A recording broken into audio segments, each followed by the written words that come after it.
Did you watch SNL? I watched Shane's monologue. Yeah. Yeah, and I watched the Trump sneakers bit. It's great, man. He's such a good sketch performer. He's amazing. Yeah, it's rare that someone is really good at stand-up and is great at sketch like that too. He said he had a good time. He said they were, for the most part, they were cool to him. Yeah. Yeah, he said it was a good experience. He's glad he did it. I'm glad he did too. It's one of the few times that it's been appointment viewing for SNL. You know, especially for comics and stuff. Everyone.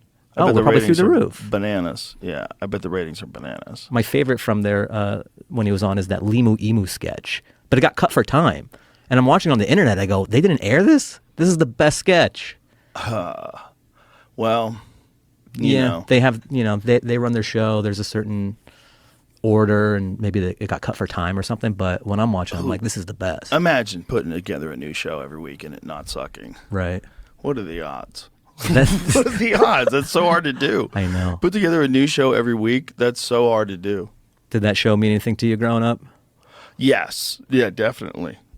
The John Belushi days, man, I used to watch that. If you watch some of those episodes now, you could never do any of what they were doing. They had some of the wildest shows. Those shows were great. The old Saturday Night Lives were fucking great. They were really fun. Well, that was the only place to see something like that, too. Only place. It was nuts. And then In Living Color came around. Oh, man, I loved In Living Color. In Living Color I loved was SNL, insane. too. In Living Color was insane. People forgot how good that was. I remember I was at a pool hall the first time I saw it. It was like, I think it was one of those Super Bowl days where like they had In Living Color on like during halftime. I think that was the deal because everybody was watching In Living Color. It was like I was watching Jim Carrey as Fire Marshal Bill with his face all burned off. I'm like, this is insane. Yeah. What is this? Let me tell you something. There was nothing like that had ever been on television before. And it was on Fox, right? Because Fox took like more chances back then. They had The Simpsons. They had like a little wilder stuff. Married with Children, right? A little more racy. Yeah. I saw that. I was like, are you out of your fucking mind? It's crazy. You're mocking a bird victim. I know. On TV. He auditioned for SNL. The show was nuts, man. How about Handyman? Oh my God. He had a handicapped superhero. With Damon Wayans. Damon Wayans as Handyman was hilarious. He did a movie called Handyman. I forgot they did a movie. Bro. Are you saying they couldn't do Handyman today, Joe? These guys. Are you saying they couldn't do Men on Film? Yeah, the Men on Film was hilariously. I got to work with David Alan Grier when I did like a small guest star on Gerard's show when it was on NBC, that Carmichael show. And I was just so starstruck because like I grew up watching, but he's this thespian guy, man. Even before In Living Color, he was just this tremendous actor, but he has this crazy comedy gear as well. Right. But that was so cool. Oh my God. Oh yeah, Jamie Foxx is Wanda. Oh my God, you could never, not a fucking million years. Did you see him come by the store and stuff? Dave Chappelle talked about this, but it is a real thing. What? Why do they, in so many scripts, want masculine black men to dress like women? How many times has that happened? It's a thing, it's a trope, right? That's a crazy trope. That's a crazy trope. I don't remember who Dave was talking to. I forget who he was talking to when he was explaining this.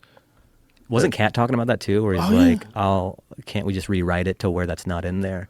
Well, it's a real thing. I mean, how many examples are there? And who's writing it? You would think at this point it's such a cliche that you would censor yourself, be like, okay, this is almost hack at this point. Like, let me not put this in here. It's a weird thing to ask someone to do.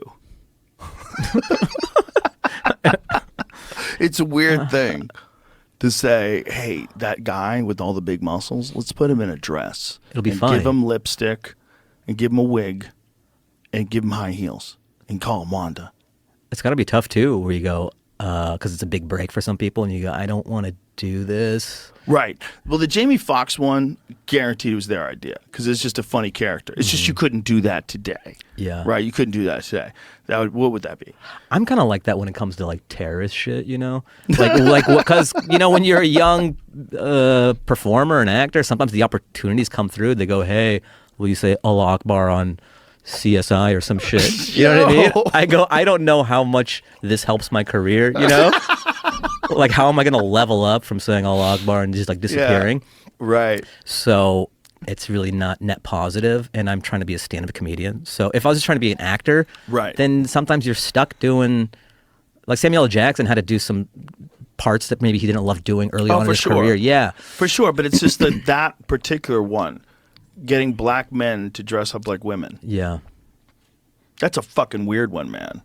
That's a real one and a weird one. It's a weird like one. there's so many examples of it. Yeah. And if you think about white men, like muscular white men, how many times have muscular white men been asked to dress up like women for funny? Way less. Right. Fucking way less. Way more white men in movies, way less white men wearing dresses. That's crazy. You got Mrs. Doubtfire, but that's a character that he's doing. Right. That's kind of different because he's not. Because he's immersed. He looks like Mrs. Doubtfire. Yeah, he's all in. He's got it's not a rubber bad. outfit. Yeah. You don't even know that's Robin Williams under there. Right. But what was the Tu Wong Fu? Julie Oh, Newmar? yeah. Yeah. That was like they were all John drag queens. Leguizamo. But that's drag queens. Okay. Little different, right? Because they're all drag queens. Right. So Wesley Snipes gets a pass on that one. Wesley sort of, Snipes. because he's one of the drag queens. Yo, I love Wesley Snipes. But it was just Wesley in a dress. You'd be like, "What the fuck is going on with this movie?" Do you think it was initially? Yes. Wesley? And they then go, they he said- needs. Let's surround him so it's not so obvious. Let's give him some friends. Exactly. That's how you pull it off. It's like when you get condoms at the store, but then you have a banana and then like some candy just to throw you off the scent. That's hilarious. Leguizamo, man, I love him. He's so good.